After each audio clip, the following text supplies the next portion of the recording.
This call is now being recorded. Ok, bueno, el día de hoy nos toca tratar el tema de la inferencia estadística. Ok, ese es el tema que nos va a tratar. ¿Qué entendemos por inferencia estadística? ¿Okay? Para entender lo que es inferencia estadística, primero tenemos que repasar los conceptos de población y muestra. Cuando hacemos una investigación, usualmente tenemos una población que es de nuestro interés, ¿no? Puede ser, por ejemplo, la población de pacientes con determinado diagnóstico, puede ser la población de estudiantes universitarios de determinada ciudad o de determinado país, puede ser incluso toda la población de un país, como son las encuestas nacionales, etc. Pero bueno, uno no puede evaluar a todos, ¿no?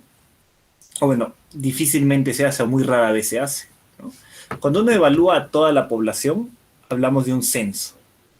Y cada país tiene sus censos cada cierto tiempo, que es un trabajo sumamente arduo y costoso, porque implica evaluar a absolutamente todos los pobladores, todas las personas de un país. Pero lo que hacemos más usualmente, pues no es hacer un censo, sino extraer una muestra de esta población. ¿Ok? Y eso es pues lo que se llama muestra, ¿no? Y eso es lo que hacen los países, por ejemplo, año tras año o cada cierto tiempo con sus encuestas nacionales, ¿no? Una encuesta nacional, a diferencia de un censo, no es una evaluación de toda la población, sino de una muestra de esta población. ¿Okay? Entonces, cuando uno hace un estudio, uno ha accedido solo a una muestra. Y uno espera, a partir de esta única muestra, ¿sí? Tener datos acerca de la población. Es decir, esa extrapolación de la muestra hacia la población es lo que llamamos inferencia. Entonces, hablamos de inferencia estadística cuando estamos pensando en esto, en extrapolar a partir de una muestra a una población de la cual proviene esta muestra. ¿Okay? También podemos ver aquí pues, que esta muestra que nosotros tenemos pues no es la única posible, obviamente. Uno puede obtener muchísimas muestras, ¿no? Es decir, uno puede repetir n veces este estudio y en cada muestra uno va a obtener resultados ligeramente distintos. Por poner un ejemplo algo burdo, supongamos que hacemos un censo, ¿ok? Es decir, que tenemos toda la población. Y en ese censo encontramos, por ejemplo, que el porcentaje de personas que presentan determinado diagnóstico, pongamos depresión, es de 30%. ¿Ok? Supongamos eso, este es el dato de la población. Pero nosotros no tenemos acceso a este censo. Es decir, ya hemos imaginado que lo hicimos, pero supongamos que no lo hacemos y no tenemos datos, no tenemos acceso a todos los datos de la población. Entonces solo tenemos una muestra, ¿verdad? Entonces, en esta muestra, supongamos que calculamos esto mismo, es decir, qué porcentaje de personas tiene este diagnóstico. Y supongamos que nos sale 29%. ¿Ok? En esta otra muestra nos sale 31%. En esta otra muestra nos sale 29.5%. Y así sucesivamente, ¿no? Voy a dejar entrar a alguien que apareció. Ok, entonces imaginemos que hacemos entonces muchos estudios, ¿no? Ese es el dato de la población, ese es el dato que tendríamos si hubiéramos hecho un censo, pero no hemos hecho un censo, ¿sí? Hemos sacado solo una muestra. Y en esa muestra tenemos 29%. Si hubiera sido otra muestra, hubiera sido 31%. Si hubiera sido otra muestra, hubiera sido 29.5%, etc. Entonces, ¿por qué esta variación? ¿No? ¿Por qué es que algunas muestras tienen valores ligeramente distintos que las otras, ¿no? Y esto se debe pues a que no estamos evaluando toda la población y por lo tanto esto de aquí va a ser una aproximación a esto, pero no va a ser necesariamente una aproximación exacta. Puede haber cierta fluctuación en los valores, ¿no? Incluso puede haber casos extremos, ¿no? Imaginemos que esta muestra 4 sea un caso rarísimo que diga que es 27%, o sea, 3 puntos le baja, ¿no? Está como que mucho más alejado que los demás, ¿ok? Pero la mayoría van a estar en torno al valor de 30%. Este puede ser 30.3%, por ejemplo, ¿no? Etcétera. ¿Ok? Entonces, uno pues va a tener los datos de su muestra, únicamente esto. Pero a partir de esto, uno va a tratar de hacer extrapolaciones hacia la población. A eso le llamamos inferencia. ¿Ok? A eso le llamamos inferencia. A ver, hay una persona más aquí. A eso le llamamos inferencia. Cuando a partir de los datos de una muestra, tratamos de acercarnos, aproximarnos a el dato de la población. Entonces, por ejemplo, yo tengo aquí el 29%, y yo digo, bueno, mi estimación de la prevalencia o del porcentaje de personas que tienen este diagnóstico es el 29%.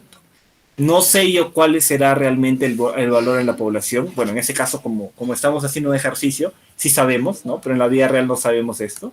No sé yo cuál es el verdadero valor, pero yo digo que debe estar al menos cerca del 29%. Esto entonces es la noción de inferencia estadística, tratar de tener una aproximación a la población a partir de la muestra. Esto de la inferencia es un paso más allá de lo que vimos en la sesión anterior. En la sesión anterior vimos cómo calcular, pues, cómo resumir una variable, vimos cómo calcular la asociación entre variables, pero lo vimos cómo lo haríamos en la muestra, ¿no? O sea, cómo lo haríamos dentro de estas personas y cómo sacamos esa estimación puntual. Pero ahora vamos a ver cómo podemos usar este dato para aproximarnos a un valor poblacional. Entonces, cuando hacemos inferencia, estamos pensando en aproximarnos a un valor poblacional. Si en nuestro estudio no está en lo que queremos nosotros hacer, no se halla el tratar de extrapolar a la población, entonces no es necesario hacer inferencia. Si, por ejemplo, yo solamente me interesan los estudiantes de determinado salón de clases y evalúo a todos los estudiantes, eso sería un censo, ¿verdad? Entonces ya no hay necesidad de hacer inferencia porque tengo todos los datos de la población. Entonces hay situaciones en las cuales no nos va a interesar quizá extrapolar nuestros datos a una población, sino que nos va a interesar solamente describirlos. Entonces en ese caso no entraría la inferencia. Solo hacemos inferencia cuando nos interesa extrapolar a la población. Bien. Hay dos grandes formas de abordar la inferencia estadística. Uno es con los intervalos de confianza y otro es con la prueba de hipótesis. Entonces esta sección y esta sesión va a girar en torno a estas dos grandes formas de aproximarse a la inferencia estadística. ¿Okay? Recordemos que en la sesión anterior vimos pues las medidas de asociación, ¿no? Vimos la OR, vimos la diferencia de medias, vimos la correlación, ¿no? Entonces vamos a ver cómo es que podemos generar intervalos de confianza de estas medidas de asociación. Y ahora vamos a entenderlo mejor con algunos ejemplos. Recuerden ustedes que cuando queríamos examinar la asociación entre dos variables cuantitativas, dos variables numéricas, usábamos algo que se llama correlación, ¿verdad? Entonces, lo que me dice aquí este ejemplo es que en una muestra, es decir, en una muestra, vamos a borrar esto y vamos a poner aquí, en esta muestra, supongamos, hemos obtenido una correlación de 0.67. Entonces, en esta muestra la correlación es 0.67, que según recordarán es una correlación grande, ¿no? Entonces, aquí la correlación de Pearson es de 0.67. Pero a nosotros lo que nos interesa es saber, pues, o estimar cuál será la población poblacional, ¿no? La correlación poblacional, ¿cuál será? ¿No? Entonces, una forma de aproximarnos a esto es con algo que se llama intervalo de confianza. En este caso tengo un intervalo de confianza que va de 0.4 a 0.83. De 0.4, de 0.40 a 0.83. ¿Ok? Ese es un intervalo de confianza de esta correlación. ¿Qué quiere decir ese intervalo de confianza? Que este valor poblacional que yo desconozco puede que se halle entre estos valores. ¿Ok? Esa sería una interpretación del intervalo de confianza. Entonces, tengo yo mi estimador puntual, o sea, mi estimación puntual en la muestra, y yo a partir de los datos de la muestra genero un intervalo de confianza que me da un conjunto de valores entre los cuales podría hallarse el valor poblacional. Esa es una forma entonces de aproximarse a la inferencia estadística a través de los intervalos de confianza. Ustedes van a ver con frecuencia que se habla de intervalos de confianza al 95%, al 90%, al 99%, etc. Lo más usual es hablar de intervalos de confianza al 95%. ¿Qué quiere decir esto de 95%? Es un poco tortuoso, ¿ya? Pero vamos a entenderlo de manera gráfica. Recuerdan ustedes que así como pues tenemos nuestra muestra, es posible tener pues a veces infinitas muestras, ¿no? O sea, yo podría repetir este estudio n veces, ¿ok? Imaginemos que hacemos eso, que repetimos el estudio n veces y en cada muestra estimamos un intervalo de confianza. Este es el intervalo de confianza de la muestra 1, pero en la muestra 2 tendríamos que estar otro intervalo de confianza, en la muestra 3 también, etc. Entonces, en cada muestra voy a estimar un intervalo de confianza. Muestra 1, muestra 2, muestra 3, y así hasta la muestra n, ¿no? Así hasta la muestra n. Bueno, imaginemos que este es nuestro intervalo de confianza, ¿ok? Ahora, imaginemos que el valor poblacional es 0.5, o sea que este valor poblacional es 0.5, ¿ok? El valor poblacional desconocido, bueno, lo estamos conociendo así teóricamente, ¿no? Solamente por el ejemplo, y imaginemos que es 0.5, ¿ok? Ahora, en cada una de estas muestras, pues sacamos un intervalo de confianza, ¿no? Observemos entonces que la mayoría de estos intervalos de confianza incluyen 0.5, que es el valor poblacional, ¿sí? La mayoría de estos intervalos de confianza incluyen el valor poblacional, ¿sí? Nuestro intervalo de confianza aquí era de 0.4 a 0.83, ¿no? O sea, sería, por ejemplo, uno que... Bueno, en este caso no sería, ¿no? Porque sería uno de los... No estaría dentro de ese rango. Pero imaginemos que nuestro intervalo de confianza hubiera sido de 0.4. Ah, no, sí, ¿no? Más o menos 0.4, 0.8. Bueno, no hay ninguno que vaya a 0.83. Sería una cosa así, ¿no? Desde 0.4 hasta 0.83 sería un intervalo grandísimo, ¿no? Pero bueno, no es el caso, ¿no? Pero algo así sería. Pero dense cuenta de que la mayoría de esos intervalos de confianza incluyen el valor poblacional, que es 0.5. Solo hay unos cuantos que no lo incluyen, ¿ok? Entonces, volviendo al ejemplo, ¿no? Imaginemos que tenemos un valor poblacional de 0.5, que usualmente pues no lo conocemos, ¿no? Pero en este caso estamos asumiendo omnisapiencia y lo estamos conociendo. Y este valor poblacional de 0.5, pues vamos a tratar de aproximarlo a partir de las muestras. Entonces, en cada muestra vamos a sacar un intervalo de confianza, ¿no? Un intervalo de confianza. En cada muestra sacamos un intervalo de confianza, etcétera. ¿Ok? Siguen entrando más personas. Entonces, graficamos estos intervalos de confianza y observamos que casi todos incluyen el valor poblacional. Pero hay unos cuantos que no. Aquí tenemos 100 intervalos de confianza. De estos 100, 95 incluyen el valor poblacional, 0.5, y 5 no lo incluyen. Es decir, el 95% de los intervalos de confianza incluyen el valor poblacional. Y eso es a lo que nos referimos cuando decimos intervalo de confianza al 95%.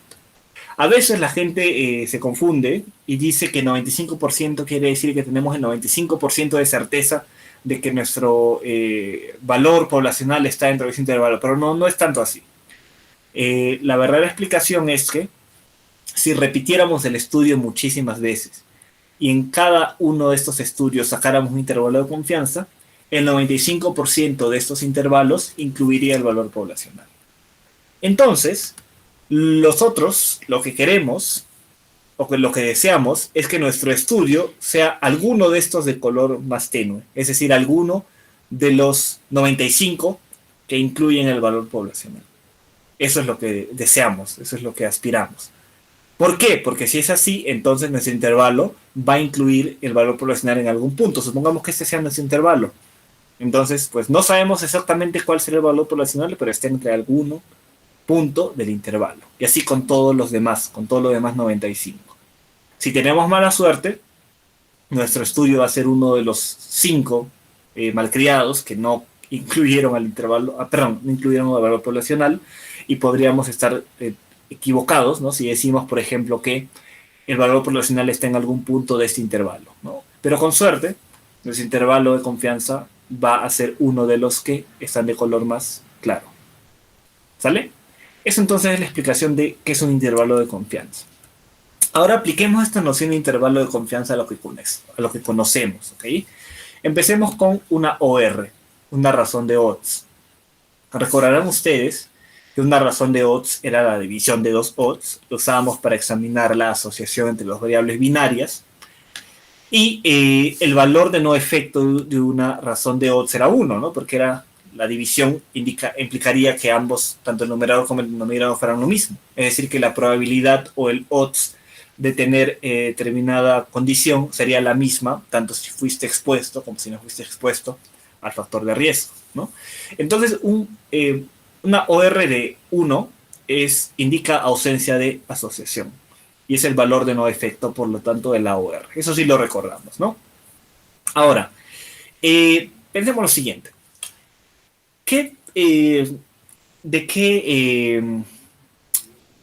¿Cómo tendría que ser ese intervalo de confianza de la OR para que a mí me permita decir que este factor, esta variable es un factor de riesgo o es un factor protector? ¿Qué implicaría eso? A ver, pensemos lo siguiente.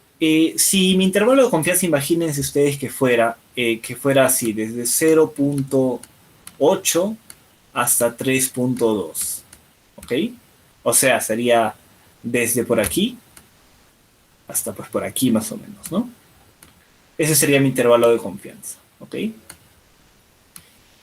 Ese intervalo de confianza me permite a mí descartar la posibilidad de que en la población la OR sea 1, me permite descartar esta posibilidad, me permite descartar el valor de no efecto. ¿Qué dicen ustedes? ¿Sí o no? Pueden poner en el chat como ya tenemos acostumbrado.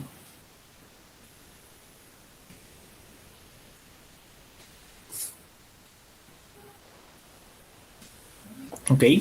Sí, porque incluye la unidad. Ok. Entonces, si incluye la unidad, eso me permite a mí descartar la posibilidad de que esta unidad puede ser el valor poblacional. O sea, volviendo aquí, vamos a ponerlo aquí. Si yo tengo un intervalo de confianza que dijimos que va desde 0.8 hasta 3.2. Y está el 1, ¿no? Y esto va desde aquí hasta aquí. Eso entonces me permite a mí descartar la posibilidad de que en la población la OR sea 1. Y si ustedes se dan cuenta, este intervalo de confianza que incluye el 1, justamente porque incluye el 1, no me permite descartar esta posibilidad. Es decir, no me permite descartar la posibilidad de que no haya ninguna asociación en la población. Porque como incluye el valor de no efecto, entonces es posible que la OR sea 1 en la población. Y una OR de 1 en la población implica que no hay una asociación entre las variables. Entonces, cuando nuestro intervalo de confianza incluye el valor de no efecto, entonces yo no puedo descartar la posibilidad de que ese valor de no efecto sea el valor poblacional. ¿Ok?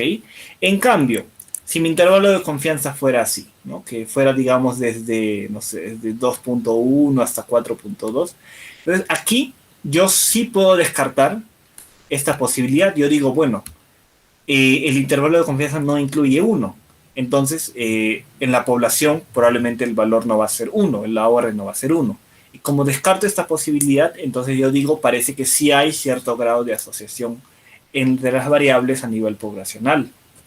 Entonces, lo que tratamos de decir aquí es que si un intervalo de confianza no incluye el valor de no efecto, entonces yo puedo interpretar ese resultado en el sentido de que hay una asociación entre las variables en la población.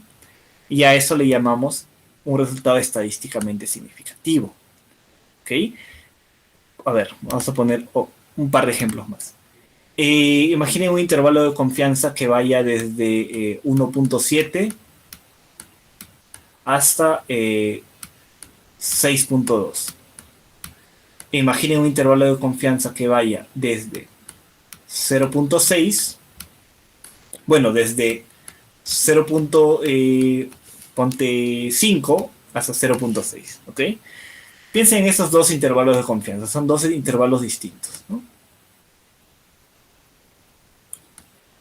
La pregunta sería, ¿cuál de ellos me permite a mí decir o afirmar o asumir que en la población hay una asociación entre las variables? ¿Será el intervalo A, el intervalo B, ambos o ningunos? ¿Cuál de ellos me permite asumir que en la población habrá una asociación entre las variables? Ambos, ¿verdad? Porque ambos no incluyen el valor de no efecto. Ajá. En cambio, si tuviéramos un intervalo que incluye el valor de no efecto, entonces allí yo no puedo decir nada, ¿no? ¿Por qué? Porque en ese caso, el intervalo es compatible con dos o con tres posibilidades. Puede ser que el verdadero valor poblacional esté en la zona menor a 1, o sea que sea una relación inversa.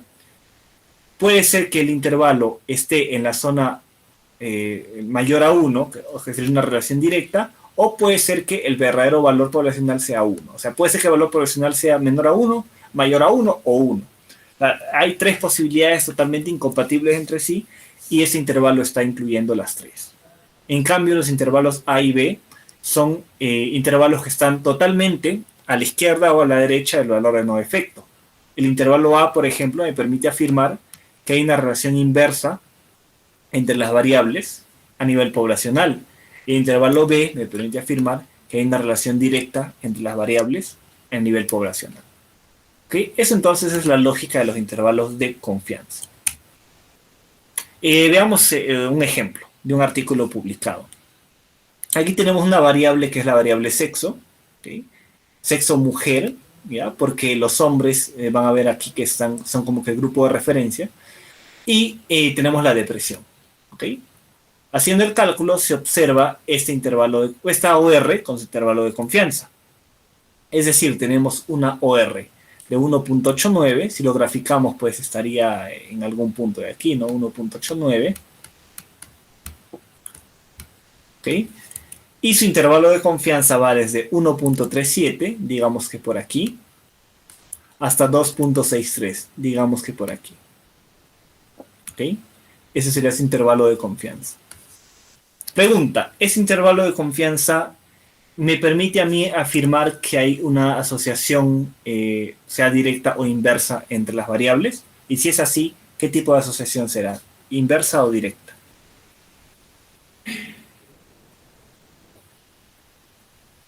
Ajá, entonces eso me permite afirmar que en la población hay una asociación directa entre las variables, ¿no? A esto le solemos llamar un resultado estadísticamente significativo, ¿ya? Entonces, cuando ustedes lean el término estadísticamente significativo, nos estamos refiriendo a que el resultado me permite a mí hacer una interpretación inferencial. ¿Okay? A esto nos referimos con estadísticamente significativo, que es posible decir o asumir que en la población hay una asociación entre las variables. ¿Sí? Eso es. Entonces, aquí aparece una posible interpretación, ¿no? Las mujeres tuvieron mayor odds de depresión, como les decía, pueden entender esto como un sinónimo casi de probabilidad, ¿no? Las mujeres tuvieron mayor, entre comillas, probabilidad o mayor odds de depresión, y este resultado fue estadísticamente significativo, es decir, esta afirmación se puede extrapolar a la población. Bien, ese es otro ejemplo de una OR. En este caso tenemos esa es una situación algo diferente a las anteriores que hemos visto. ¿Ya? A ver, porque aquí tenemos una variable multicategórica y una variable binaria. Eso no lo hemos visto, no quiero que se torturen con esto ahora, ¿ya? Pero también se puede hacer esto, ¿ya? Pero dada la naturaleza introductoria de esta actividad, no quiero torturarlas con eso. Pero solamente vamos a ver lo siguiente. Aquí queremos comparar dos grupos. Ya vamos a estos dos de aquí los vamos a obviar, a estos dos del medio, y nos vamos a quedar con los dos extremos. ¿Okay? Por una parte tenemos a personas que al inicio tenían un buen trabajo, un trabajo permanente, y luego siguieron teniendo un trabajo permanente. ¿Okay? Pero por otra parte tenemos a personas que al inicio tenían un trabajo permanente, pero luego quedaron desempleados. ¿Ok? Entonces tenemos estos dos grupos, los que siguieron teniendo su chamba y los que perdieron su chamba. vamos a comparar a estos entonces con estos. O sea, este permanente va a ser como el grupo de referencia, ¿no? O sea, que vamos a poner si sacamos el cálculo de la OR, en el numerador irían los desempleados, ¿no? Si hacemos eso, vamos a tener una OR de 1.89. Ok, entonces tenemos, ¿no? Otra vez nuestra gráfica imaginaria, ¿no? Que va desde 0 hasta más infinito, ¿sí? Está el valor de no defecto, que es 1 por aquí, ¿no? Y en este caso tenemos una OR de 1.89. 1.89. ¿Ok? Ok, pregunta para ustedes. En esta muestra de estudio, ¿hay o no hay asociación entre ser desempleado y presentar ideación suicida? En esta muestra de estudio. A ver, ¿qué me dicen? Ok, Miguel Ángel dice que sí. Alex dice que no. Luisa dice que no. A ver, esa fue pregunta con truco, ¿ya? Porque en esta muestra de estudio, sin preocuparnos por la población, en esta muestra, sí hay asociación, porque ese valor no es el valor de no defecto. Pero si consideramos ya la parte inferencial, o sea, extrapolar a la población, allí vemos que no se puede afirmar si hay o no hay asociación. Entonces, porque este valor va desde aquí hasta por aquí, ¿no? Ese intervalo de confianza. Y ese intervalo de confianza, pues, es compatible tanto con una OR menor a 1, como con una OR igual a 1, como con una OR mayor a 1. Y esto, pues, simplemente me impide a mí realizar una interpretación inferencial de ese resultado. ¿Ok? Entonces, ojo, no es decir que no hay asociación. No, porque este intervalo es compatible tanto con la posibilidad de que la asociación sea inversa, como con la posibilidad de que la asociación sea directa, como con la posibilidad también de que no haya asociación. Entonces, un resultado no estadísticamente significativo no significa que no haya asociación entre las variables. Y ese es un error muy frecuente que se comete, ¿no? Hay una frase famosa de dos bioestadísticos, Altman y Blattman, que es que la ausencia de evidencia no es evidencia de ausencia. Es decir, que el hecho de que no podamos detectar una asociación no significa que podamos afirmar que esa asociación no existe. ¿Okay? Entonces, ojo con eso al hacer esas interpretaciones. Bien, entonces, ¿qué podemos concluir de esto? Que las personas que pasaron a ser desempleadas, son estos de aquí, tuvieron mayor odds de ideación suicida que aquellas que mantuvieron su trabajo, que son estas de aquí. Pero este resultado no fue estadísticamente significativo, es decir, no se puede extrapolar aún a la población. ¿Ok? Bien, ¿alguna pregunta hasta aquí sobre este tema del intervalo de confianza de una OR? O en general sobre los intervalos de confianza. Si hay alguna pregunta pueden ponerla por el chat.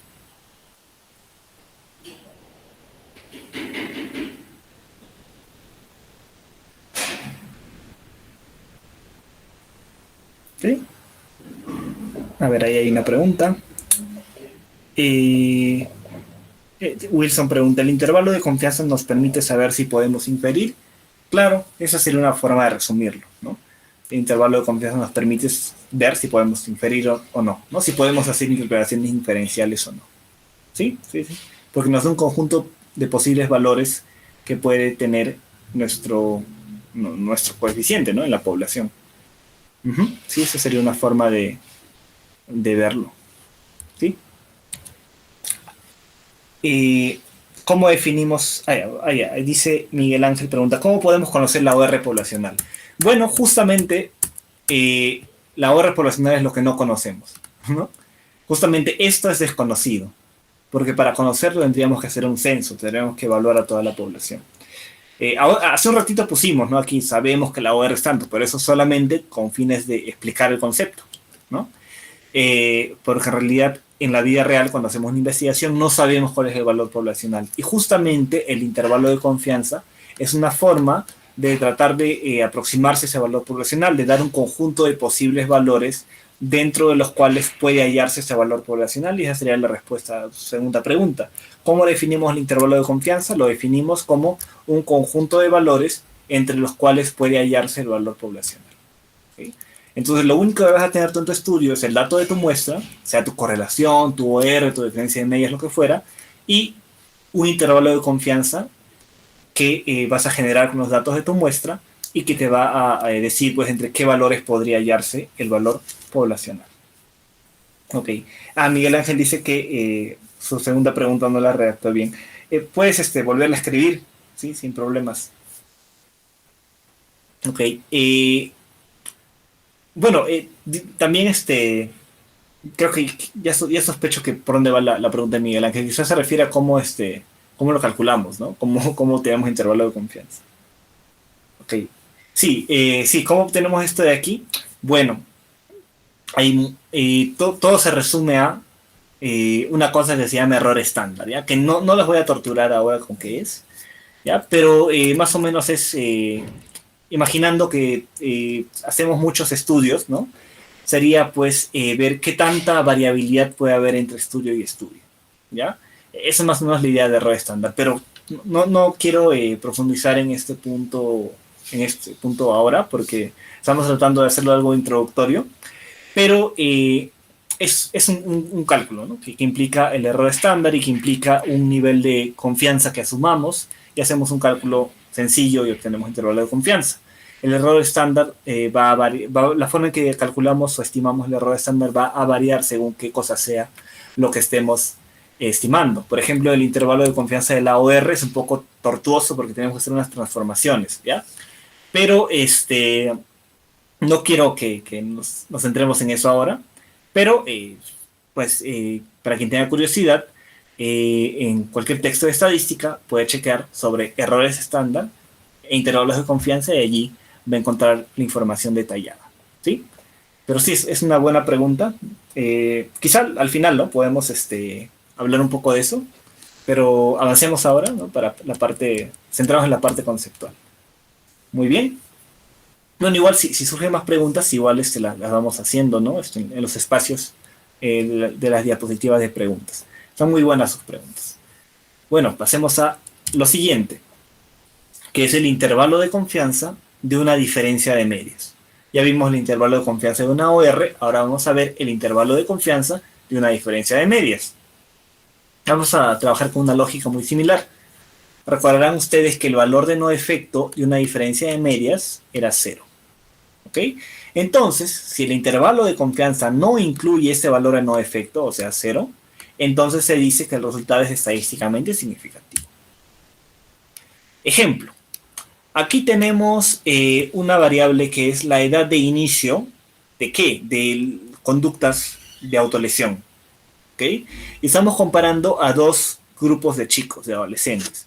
Un grupo de chicos que se genera autolesiones suicidas, es decir, que se autolesiona con el propósito de acabar con su vida. Y un grupo de chicos que presenta autolesiones no suicidas.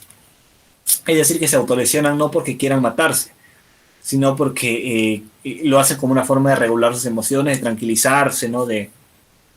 Una forma de bajar un poco su estado emocional, ¿no? Esos son dos tipos de autolesiones.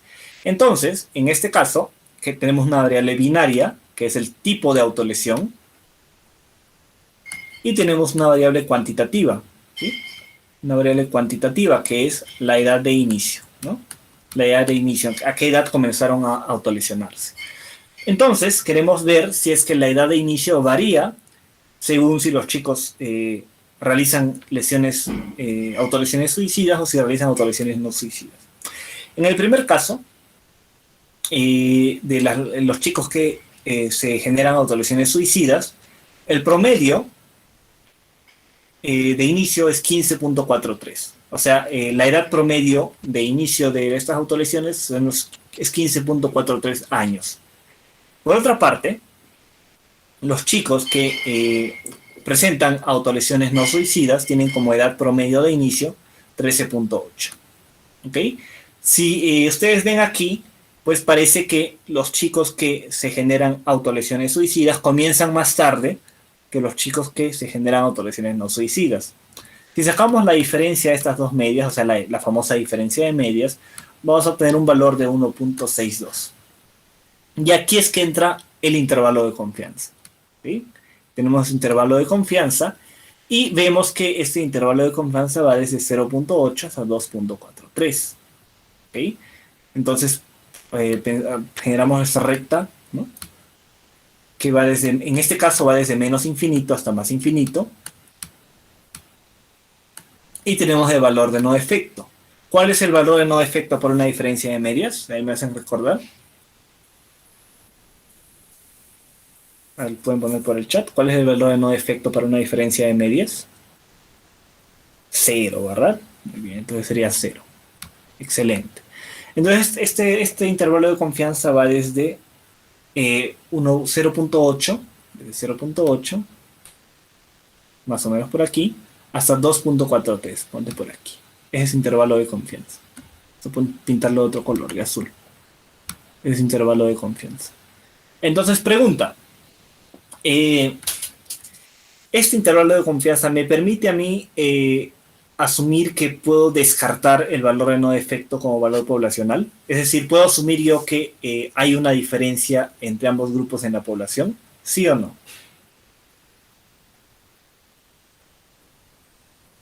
Sí, ¿verdad? Porque no está incluyendo el valor de no efecto. ¿Ok? Entonces este resultado será lo que se llama un resultado estadísticamente significativo. ¿Sí? Porque no incluye el valor de no efecto. ¿Ok? Entonces este es otro ejemplo de intervalo de confianza, en este caso aplicado a una diferencia de medias. ¿De qué cosa va a depender la interpretación? De cuál es el valor de no efecto. El valor de no efecto es 0, pues el intervalo de confianza para ser considerado significativo no debe contener 0. Si el valor de no efecto es 1, el intervalo de confianza para ser considerado significativo no debe contener 1. ¿Sí? Ahora, por ahí hacía un comentario muy, muy interesante, ¿no? Que uno ¿y por qué no dividimos, ¿no? En vez de restar, ¿no? Bueno, en ese caso como que no se justificaría mucho dividir, ¿no? Pero hay casos en los que sí, ¿no? Por ejemplo, hay una cosa que cuando tenemos cuando tenemos odds, por ejemplo, o tenemos prevalencias, cuando tenemos porcentajes, yo puedo decir, ¿no? En las personas que fuman hay un 20% de probabilidad de desarrollar cáncer, por ejemplo. En las personas que no fuman es un 5%, ¿ya? Solo por poner un ejemplo muy burdo. Esto yo podría hacerlo de dos formas. Yo podría restar y decir que hay un 15% de diferencia, o podría dividir y decir que las personas que fuman tienen 4 veces más probabilidad de desarrollar cáncer. Entonces allí habría dos formas de aproximarse al análisis de estos datos, ¿no? Y la forma que escojamos va a depender de cuáles sean nuestros objetivos y la mirada que le demos. ¿Okay? Entonces sí, tiene mucho sentido pensar que en algunos casos puede ser que una diferencia y una división, una razón, sean ambas válidas, ¿no? En ese caso no tanto, ¿no? Porque no tenía mucho sentido dividir una edad entre otras, ¿no? Pero en casos, por ejemplo, sí de porcentajes, sí tiene más sentido. Bueno, volviendo a esto. Hemos visto entonces un ejemplo de diferencia de medias y la interpretación es intervalo de confianza. Más o menos la interpretación sería algo así. Los adolescentes con historia de autolesiones suicidas tuvieron una edad de inicio más tardía, o sea, más tardía, que los que tenían historia de autolesiones no suicidas, que son estos de aquí. Y este resultado fue estadísticamente significativo, lo cual yo ya sé que significa que esto lo puedo extrapolar a la población y puedo asumir que en la población también los chicos que tienen autolesiones suicidas comienzan más tarde que los que tienen autolesiones no suicidas. ¿Ok? ¿Preguntas hasta aquí sobre esto de los intervalos de confianza y una diferencia de medias?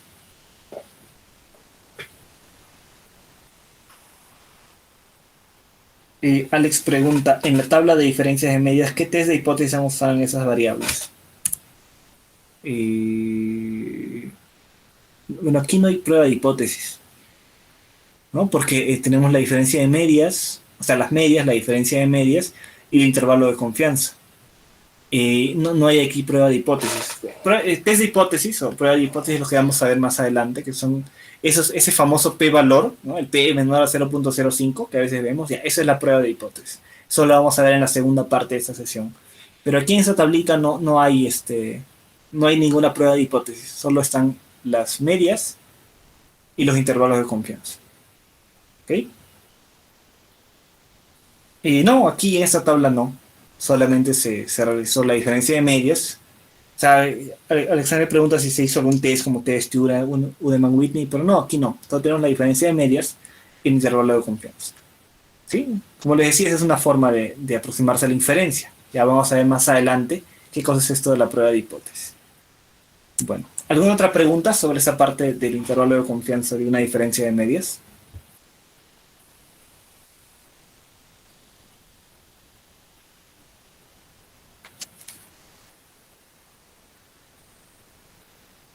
¿Ok? Bueno, parece que no hay, entonces proseguimos. Igual si hay una pregunta, ténganla por ahí y la meten al siguiente bloque de preguntas. Bueno, vamos a ver ahora el intervalo de confianza de una correlación. ¿Ok? Recordarán ustedes que una correlación nos sirve para examinar la asociación entre dos variables cuantitativas. ¿Okay? Y el valor de no efecto de una correlación es 0. Entonces recordarán ustedes que teníamos pues una correlación que puede ir desde -1, no desde menos infinito, desde -1 hasta +1. ¿No? Y decíamos que mientras más cerca de los extremos esté, más fuerte es la correlación. ¿No? Y mientras más cerca de 0 esté, más pequeña es la correlación, porque el valor de no efecto es 0. Si la correlación es negativa, eso implica una relación inversamente proporcional. ¿No? Es decir, que cuando uno sube, el otro tiende a bajar, y cuando uno baja, el otro tiende a subir. En cambio, cuando la correlación es positiva, eso implica una relación directamente proporcional. Es decir, que cuando uno sube, el otro tiende a subir, y que cuando uno baja, el otro tiende a bajar. ¿Okay? Entonces, siguiendo la misma lógica de los dos bloques anteriores, si el intervalo de confianza de una correlación no incluye el valor de no efecto, o sea, si no incluye 0, entonces se dirá que el resultado es estadísticamente significativo. Si, por ejemplo, mi intervalo de confianza está totalmente en la zona positiva, entonces yo puedo decir que en la población la relación entre las variables será directa. ¿No? En cambio, si el intervalo de confianza está totalmente en la zona negativa, entonces la correlación en la población yo puedo asumir que será inversa. Por otra parte, si el intervalo de confianza incluye tanto zona negativa como positiva, entonces yo no puedo asumir nada, porque puede ser negativo, puede ser 0, puede ser positivo. ¿Okay? Entonces veamos aquí un ejemplo de un artículo publicado. Aquí buscaron examinar la correlación entre una medida de deprivación socioeconómica, ¿sí? O sea, de pasarla mal económicamente, ¿okay? Y bueno, lo que he señalado aquí es el suicidio. O sea, tomaron datos de hospitales, instituciones de salud, y vieron, ¿no? Digamos, Hospital 1. Por decirlo de una manera muy burda, ¿no? ¿Cuántos pobres hay aquí? O bueno, ¿cuál es el índice de privación de ese hospital? ¿Y cuál es el índice de suicidios en ese hospital, o en esa institución, o en esa zona, ¿no? de salud? Luego, Hospital 2 o Centro de Salud 2, voy a ponerle mejor ese Centro de Salud, porque si no van a pensar que es hipótesis. Centro de Salud 2, igual, ¿no? Su índice de privación y su índice de suicidios, etc. Entonces tuvieron así los datos de los hospitales, y como ambas variables son cuantitativas, tanto el índice de privación como la tasa de suicidios, entonces se aplicó una correlación. ¿Okay? Esa correlación fue de 0.73. ¿Okay? 0.73, con un intervalo de confianza de 0.46 a 0.88. Pregunta, ¿este resultado es o no es estadísticamente significativo? A ver qué dicen. Sí, ¿verdad?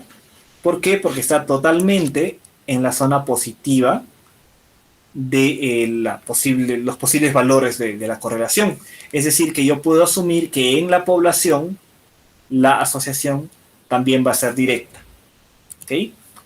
Muy bien. Entonces, esto sería un ejemplo con un intervalo de confianza.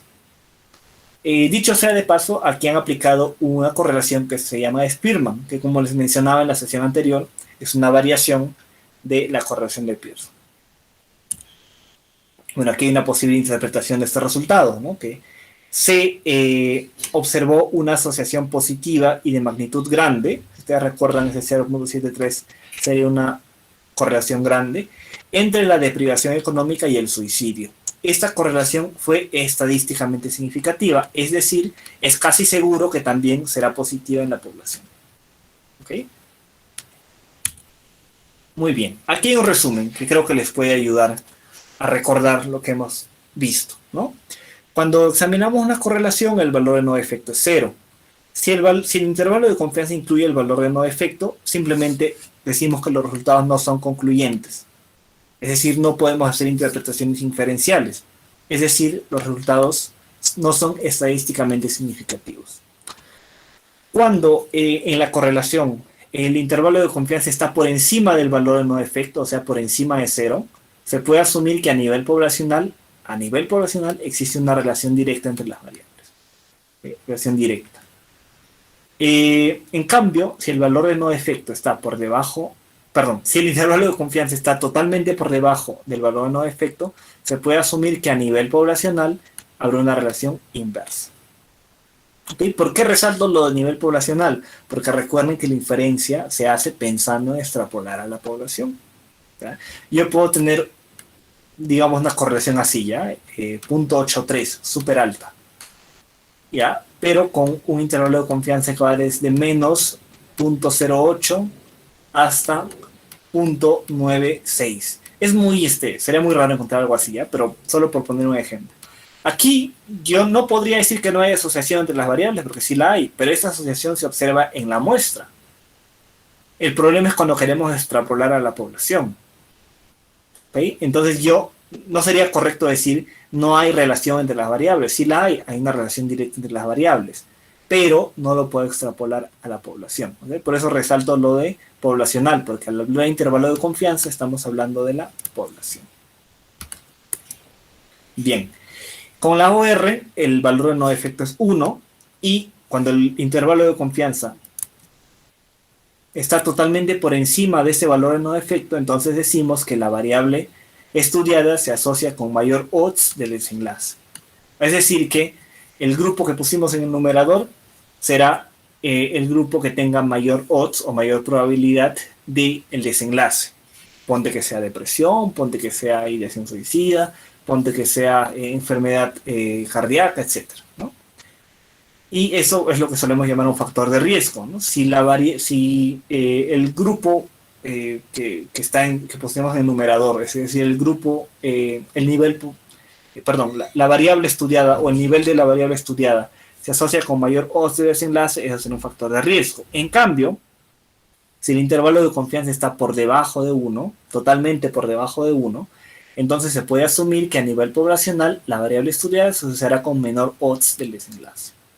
Es decir, que será un factor protector. ¿Ok? Ustedes recuerdan, aquí en la OR, si es que está totalmente por debajo de 1, eso será un factor protector, es decir, que se asocia con menos probabilidad del desenlace. Y finalmente, en el caso de la diferencia de medias, el valor de no efecto es 0. Y entonces, si restamos, ¿no? Grupo 1 menos grupo 2,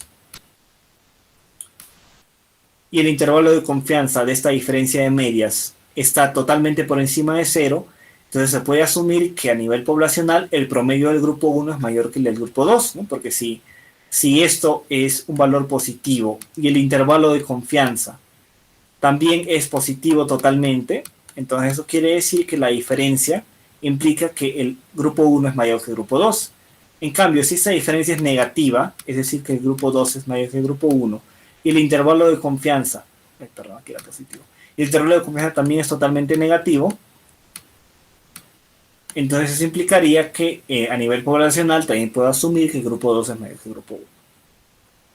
En cambio, si el intervalo de confianza incluye 0, es decir, si va desde negativo hasta positivo, yo no puedo asumir nada.